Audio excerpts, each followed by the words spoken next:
अस्सलाम वालेकुम गाइज़, कैसे हैं आप लोग। मैं हूं शब्बीर अंसारी और आज मर्चेंडाइजिंग की सेकंड वीडियो के साथ मैं आप लोगों के खिदमत में हाजिर हूं। पिछली वीडियो में मैंने बात की थी मर्चेंडाइजिंग के काइंड्स के हवाले से और थोड़ा सा लेक्चर दिया था जो कि काफ़ी लोगों को पसंद आया, लोगों ने शेयर किया, डाउनलोड किया। आप लोगों का बहुत बहुत शुक्रिया।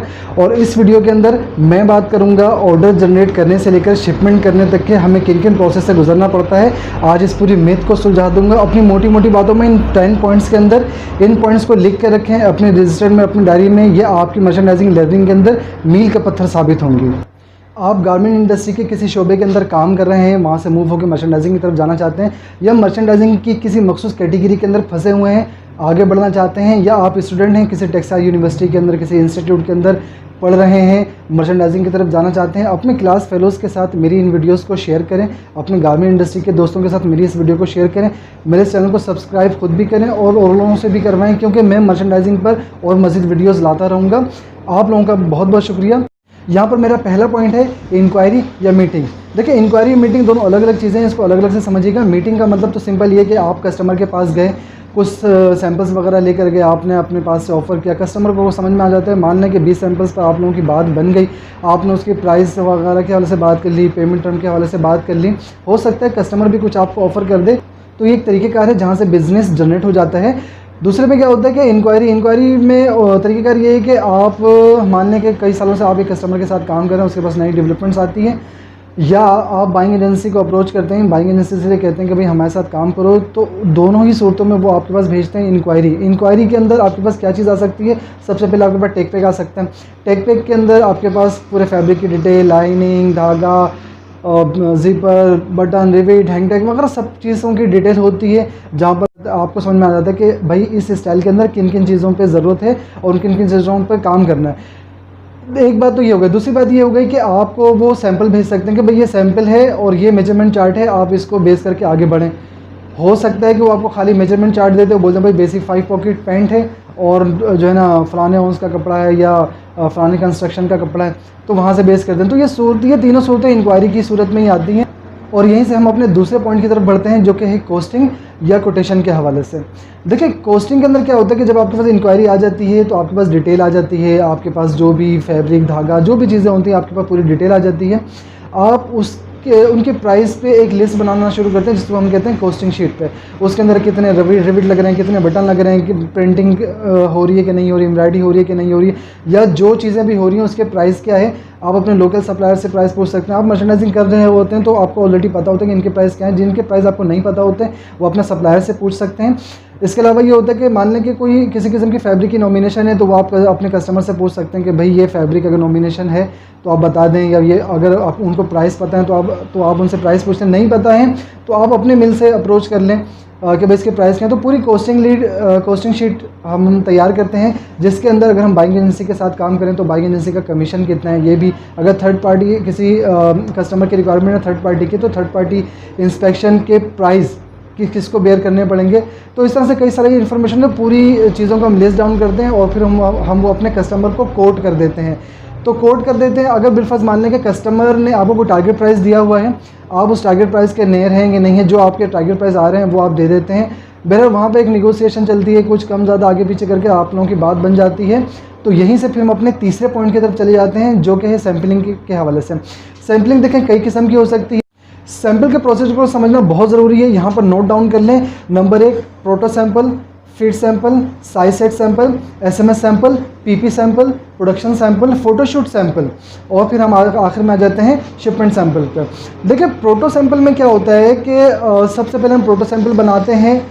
अगर बिलफर्ज हमारे पास वो कपड़ा मौजूद है या हम बहुत ही जल्द अवेल कर सकते हैं, किसी मिल के से हमने अप्रोच किया, उनके पास पड़ा हुआ है वही कपड़ा है, तो आप प्रोटो सैंपल उसी एक्चुअल फैब्रिक पे आप बना सकते हैं। लेकिन बिलफर्ज आपको ऐसा लगता है कि मिल के पास अभी कपड़ा नहीं है या अप्रोच आप नहीं कर पा रहे, उसमें टाइम लगेगा, तो आप अपनी बात को आगे बढ़ाने के लिए आप किसी भी सिमिलर फैब्रिक पे ये प्रोटो सैंपल बना देते हैं। आप अपने कस्टमर को सबमिट करा देते हैं, जहाँ से आपकी स्टाइलिंग की अप्रूवल, अगर आप कुछ एसेसरीज़ वगैरह आपने नई डेवलपमेंट कराई है तो वहाँ की अप्रूवल वगैरह पे आप चले जाते हैं। उसके बाद आप चले जाते हैं फिट सैंपल पे। फिट सैंपल में क्या होता है कि आपको एक्चुअल फैब्रिक मीनवाइल अरेंज करना होता है, और फिट सैंपल एक्चुअल फैब्रिक पे ही बनते हैं जब भी आपकी फिटिंग सही आती है। फिट सैंपल पे कस्टमर अपनी डमी या अपने मॉडल को चेक करता है कि जो उसने मेजरमेंट दिया है वो एक्चुअली सही आ रहा है उसके हिसाब से कि नहीं आ रहा है। फिट सैंपल देखिए, हर कस्टमर हर तरह के सैंपल नहीं मांगता। हो सकता है कि बाज़ कस्टमर आपको ऐसे मिल जाएंगे वो खाली एक पीपी सैंपल मांगते हैं और कहानी ख़त्म, आपको और उसके अलावा कुछ नहीं भेजना। लेकिन बाज़ कस्टमर क्या होता है कि वो बहुत सारे सैंपल मांगते हैं। ये सैंपलों की एक पूरी लिस्ट है, लेकिन ज़रूरी नहीं है कि हर कस्टमर आपसे हर तरह का सैंपल मांगे। अच्छा, इस सैंपल में ये एक बात मैं बहुत क्लियर कर देना चाहता हूँ कि बाज़ कस्टमर मान लें कि वो फिट सैंपल मांग रहे हैं और वो साइज सेट नहीं मांगते, तो फिट सैंपल भी वो 2-3 साइजेस के अंदर मांग लेते हैं, तो वही उनके लिए साइज सेट सैंपल हो जाता है। लेकिन बाज़ कस्टमर क्या कहते हैं कि वो बेस साइज़ में एक फिट सैंपल मांगेंगे, उसके बाद फिर 2-3 साइजेस के अंदर वो साइज सेट सैंपल मांगेंगे। तो फिट सैंपल और साइज सेट सैंपल का साथ इस तरह से चलता रहता है। इसके बाद हमारा नेक्स्ट स्टेप है सेल्समैन सैंपल का। सेल्समैन सैंपल ज़्यादातर बड़ी क्वांटिटीज़ में ही बनते हैं। अब बाज़ कस्टमर 300, 400, 500 और ये बाज़ कस्टमर 10-15 में ही काम चला लेते हैं। इसका मेन मकसद ये होता है कि अपने आउटलेट्स पर सेल करते हैं और जिस परसेंटेज के हिसाब से कस्टमर पिक करता है, कस्टमर परचेज़ करता है, सबका अलग अलग परसेंटेज बनाया जाता है। उसके हिसाब से फिर ऑर्डर जनरेट करते हैं जो कि फिर मैन्युफैक्चर यूनिट को दिया जाता है। पॉइंट की तरफ बढ़ जाते हैं जो कि पीपी सैंपल। पीपी सैंपल तमाम सैंपलों में सबसे अहम सैंपल है।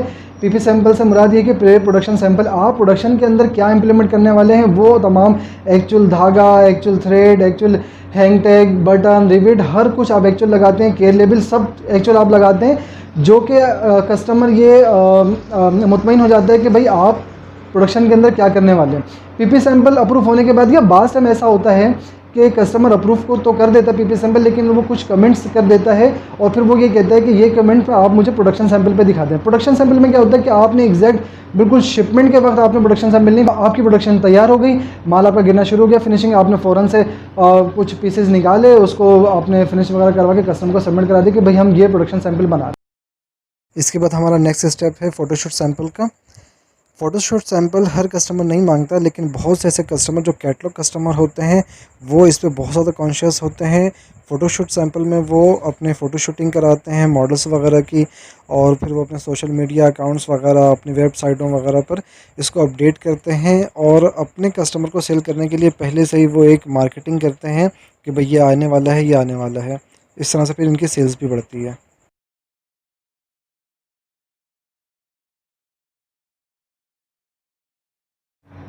अच्छा, यहाँ पर मैं एक बात क्लियर कर दूँ कि ये सैंपल जो मैंने पूरी लिस्ट आपको बताई है, ये सैंपल बैक टू बैक आपको भेजने नहीं होते हैं। आप ये नहीं कि आप ये यहाँ से बिजनेस शुरू हुआ तो उसके बाद आप जो है ना सैंपलों पर धड़ाधड़ सिर्फ सैंपल ही सबमिट करा रहे हैं। आप मेरी बातों में समझ गए होंगे कि शिपमेंट सैंपल हमें शिपमेंट के वक्त भेजना होता है। इसी तरह प्रोडक्शन सैंपल का भी अलग है, मतलब अलग, सब तमाम सैंपल्स का अलग टाइम पीरियड है। सैंपल आपके एक हैंड पे चलता रहता है, दूसरे हैंड पे आपके दीगर काम भी चलते रहते हैं। इसके बाद जो कि हमारा तीसरा पॉइंट है सेंड पीआई। पीआई से मुराद है कि प्रोफार्मा इनवॉइस। प्रोफार्मा इनवॉइस क्या होता है कि एक चीज़ की पूरी मुकम्मल इन्फॉर्मेशन होती है अब तक की जो भी आपकी कस्टमर के साथ बातचीत हुई है। मान लें कि कस्टमर ने आपको बोला कि भाई 10,000 पीस का ऑर्डर है, तो आप वो उसकी क्वांटिटी लिखते हैं 10,000 पीसीज। आप लोगों की जो भी जिस प्राइस पे बात हुई वो प्राइस लिखते हैं। डॉलर पे बात करें तो डॉलर या यूरो वो चीज़ मेंशन करते हैं, टोटल अमाउंट मेंशन करते हैं, किस डेस्टिनेशन पे जाएगा, पोर्ट ऑफ डेस्टिनेशन, फिर इस तरह से केयर लेबी की कंस्ट्रक्शन क्या है, ये पूरी डिटेल, बैंक की डिटेल, बहुत सारी डिटेल आप उसके अंदर लिखते हैं और अपने कस्टमर को सेंड कर देते हैं। वहीं से ही फिर कस्टमर आपको रिटर्न के अंदर उसी पीआई के बिहाफ में आपका सेल्स कॉन्ट्रैक्ट करता है, आपको परचेज ऑर्डर भेजता है। तो यहाँ पर मेरा नेक्स्ट जो पॉइंट है वो परचेज ऑर्डर के हवाले से ही है। देखिए, यहाँ पर जो पॉइंट है रिसीव परचेज ऑर्डर, यहाँ इससे मुराद मेरा ये है कि आप परचेज ऑर्डर रिसीव होने के बाद आप किन किन स्टेप्स को लेते हैं। आपको अपने डिपार्टमेंट के लोगों को क्वांटिटीज़ वगैरह, साइज वाइज क्वांटिटीज़ की पूरी डिटेल वगैरह देनी है, लेकिन ऐसा अब नहीं हो सकता कि आप जो है वो परचेज ऑर्डर की कॉपी ही सारे डिपार्टमेंट को देते हैं, क्योंकि इसके अंदर प्राइवेसी का मसला है, आपके कस्टमर की इन्फॉर्मेशन है, ज़ाहिर सी बात आपके प्राइस की इन्फॉर्मेशन है।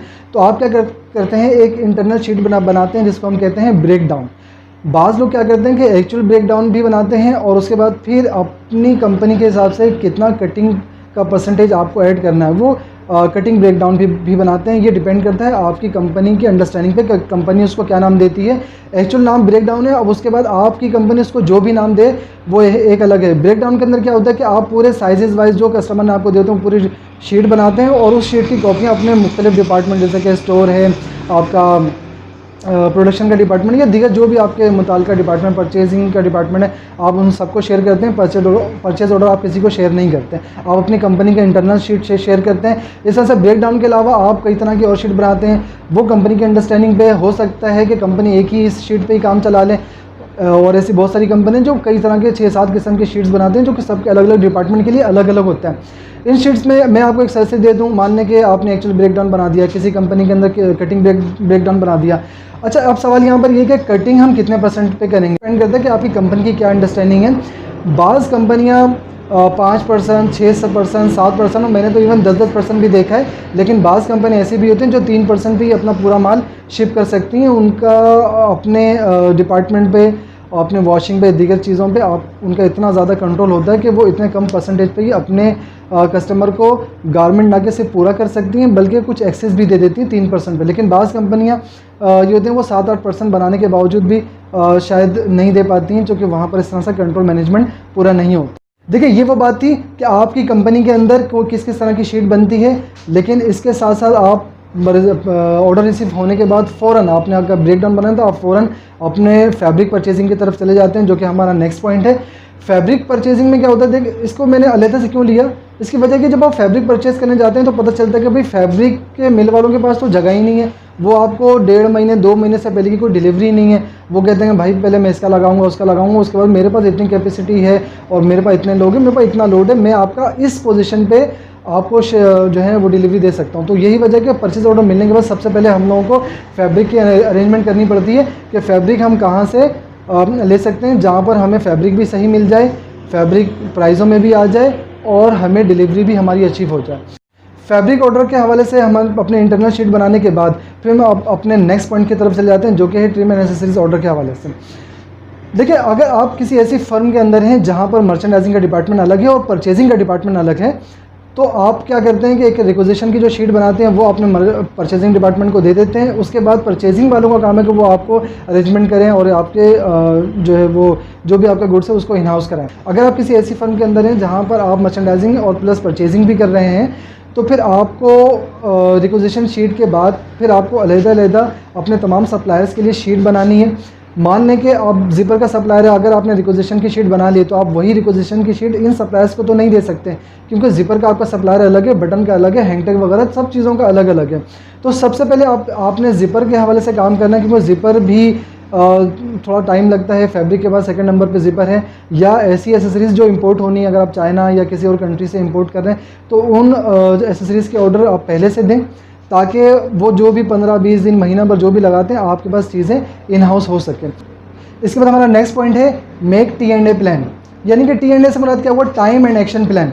देखिए, होता ये है कि मर्चेंडाइजिंग के अंदर काफ़ी सारा काम मुख्तलिफ डिपार्टमेंट के लोगों के साथ मिल के करना होता है, इसलिए मर्चेंडाइज़र को ये लाजमी T&A का प्लान बनाना चाहिए कि उसका फैब्रिक कब आने वाला है। मान लें कि आपने परचेज जब ऑर्डर दे दिया है, आपने फैब्रिक का ऑर्डर दे दिया, आपने एसेसरीज वगैरह का ऑर्डर दे दिया, तो आपकी एक्सपेक्टेड डिलीवरी क्या है, उस डिलीवरी के बाद आप कटिंग की तरफ कब जाएंगे, उस प्रोसेस की तरफ कब जाएंगे, कटिंग के बाद फिर आप स्टिचिंग की तरफ कब जाएंगे, स्टिचिंग के अंदर वो माल कितने दिन के अंदर आपके पास बन के निकलेगा, वॉशिंग के अंदर कब जाएगा। वॉशिंग वालों से डिस्कस करें कि वो आपका, मान लें कि अगर आपके पास 10,000 की क्वांटिटी है तो वो वॉशिंग वाला आप उसके पास स्पेस क्या है, वो आपका माल कब लगाएगा और आपको कब करके देगा।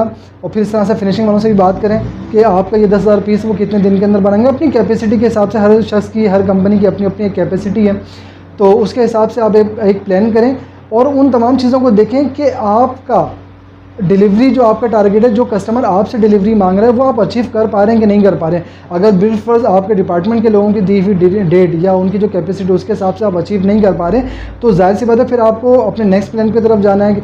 आप देखें कि आप नाइट्स वगैरह लगाकर उसको किस तरह से करके आप जल्दी से जल्दी अपने टाइम को पूरा कर सकते हैं और अपनी शिपमेंट को ऑन टाइम डिलीवर आप करवा सकते हैं अपने कस्टमर के पास। तो यही वजह कि हम T&A प्लान बना दें, ताकि अगर बिलफर्ज हम अपने डिलीवरी को अचीव नहीं कर पा रहे हैं तो हम किन किन एक्शन को लेकर अपनी डिलीवरी को अचीव कर सकते हैं, यही होता है T&A। इसके बाद हम अपने नेक्स्ट पॉइंट की तरफ चले जाते हैं, जो कि पीपी मीटिंग के हवाले से।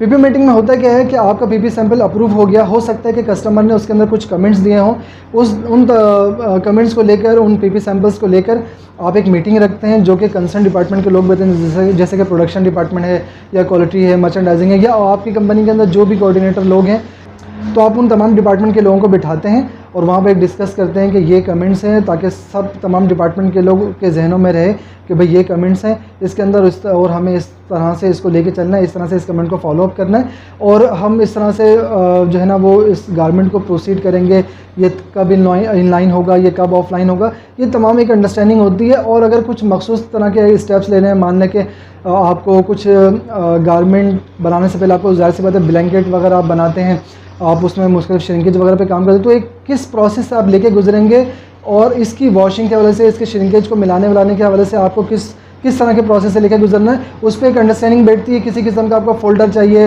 प्रोडक्शन के हवाले से, किसी भी किस्म की जो भी हर्डल्स होती हैं वो उस वहाँ पर डिस्कस की जाती हैं, ताकि हर डिपार्टमेंट अपने अपने हैंड से काम कर सके और काम स्मूथ हो सके। इसके बाद हम अपने नेक्स्ट पॉइंट पर चलते हैं, जो कि अरेंज शिपमेंट बुकिंग के हवाले से। देखिए, शिपमेंट बुकिंग से पहले क्या करना होता है, जब आपका माल फिनिशिंग डिपार्टमेंट में पहुंचा तो उसके बाद आप एक डमी पैकिंग लिस्ट बनाते हैं, जिसके अंदर आप इन्फॉर्मेशन देते हैं कि भाई ये एक कार्टन के अंदर कितना गारमेंट पैक होगा, साइज़ वगैरह क्या है, सॉलिड है, असॉर्टमेंट है, जो भी इंफॉर्मेशन है आपकी वो प्रोवाइड करते हैं। उसके हिसाब से वो फिनिशिंग डिपार्टमेंट वाले गुड्स को पैक करते हैं। 100% गुड्स पैक होने के बाद आप एक फ़ाइनल पैकिंग लिस्ट बनाते हैं। वो फाइनल पैकिंग लिस्ट आपके कस्टमर के फॉर्मेट पे भी हो सकती है, कस्टमर के एजेंट के फॉर्मेट पे भी हो सकती है, और वो आपके फॉर्मेट पे भी हो सकती है, जो कि एक्सपोर्ट के लिए आप जो फॉर्मेट यूज़ करते हैं। आपका 100% गुड पैक हो गया। आपने अगर इंटरनल बिलफज़े का आपका इंटरनल इंस्पेक्शन है तो आप तो खैर वो 100% नहीं भी होता है तो भी थोड़ा सा पहले ही वो कर लेते हैं, लेकिन कोशिश ये करें 100% गारमेंट पैक होने के बाद ही आप इंस्पेक्शन करवाएं। लेकिन मोस्टली होता है कि टाइम हमारे पास होता नहीं है तो हम पहले से शुरू कर देते हैं, लेकिन अगर थर्ड पार्टी इंस्पेक्शन है तो वो आपसे लाजमी 100% पैक होने के बाद आपकी शिपमेंट पे इंस्पेक्शन शुरू करेगा। तो आपने उससे पहले 2-3 दिन पहले उसको अप्रोच करना होता है और उसको ईमेल वगैरह चलानी होती है कि भाई आप फ़लाँ दिन आ जाएं और फ़लाँ टाइम से आप अपने इंस्पेक्शन शुरू कर दें। तो इसके बाद क्या होता है कि फिर आप फाइनल पैकिंग लिस्ट और इसकी इनवाइस वगैरह अपने एक्सपोर्ट डिपार्टमेंट वालों को भेजते हैं। फिर एक्सपोर्ट वालों का एक नई दुनिया शुरू हो जाती है। वहाँ से फिर वो GD फाइल करते हैं, कौन सा वेसल अवेलेबल है, आपकी डिलीवरी के हिसाब से आपका वेसल है, कहीं आप मिस तो नहीं कर रहे हैं। तो एक करस्पॉन्डिंग चलती रहती है। तो वेसल आप पहले से ही बुक कराते हैं कि भाई इस वेसल के अंदर हमारा माल कर दो। वो आप कस्टमर से डायरेक्टली भी कर सकते हैं या कस्टमर का एजेंट आपके पास आपके साथ काम कर रहा है, मिलकर काम कर रहा है, या इन्फॉर्मेशन आप ले सकते हैं कस्टमर से। तो उसके ज़रिए उसके थ्रू काम होता है। आपका एक अपना एजेंट भी होता है जो आपकी तमाम गुड्स को, इंपोर्ट को और एक्सपोर्ट को वो क्लियर करा रहा होता है पोर्ट वगैरह से।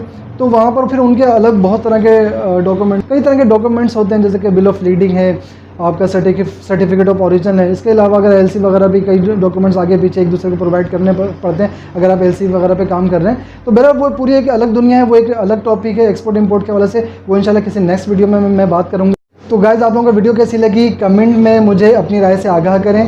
अगर अच्छी लगी तो लाइक करें, और सबसे अहम बात यह कि आप लोग एक काम तो भूल ही गए, वो है चैनल सब्सक्राइब करना। तो भाई इस चैनल को सब्सक्राइब कर दें और अपने दोस्तों के साथ शेयर करें, डाउनलोड करें या वैसे ही व्हाट्सएप वगैरह पे शेयर करें, ख़ास तौर पे मर्चेंडाइजिंग के लोगों के साथ जो कि आगे मूव करना चाहते हैं। और उन स्टूडेंट्स के साथ भी, कोई भी स्टूडेंट अगर किसी टेक्सटाइल यूनिवर्सिटी का या किसी इंस्टीट्यूट का मेरी वीडियो को देख रहा है तो डाउनलोड करें और अपने क्लास फेलोज़ के साथ शेयर करें, ताकि सब लोगों का फ़ायदा हो।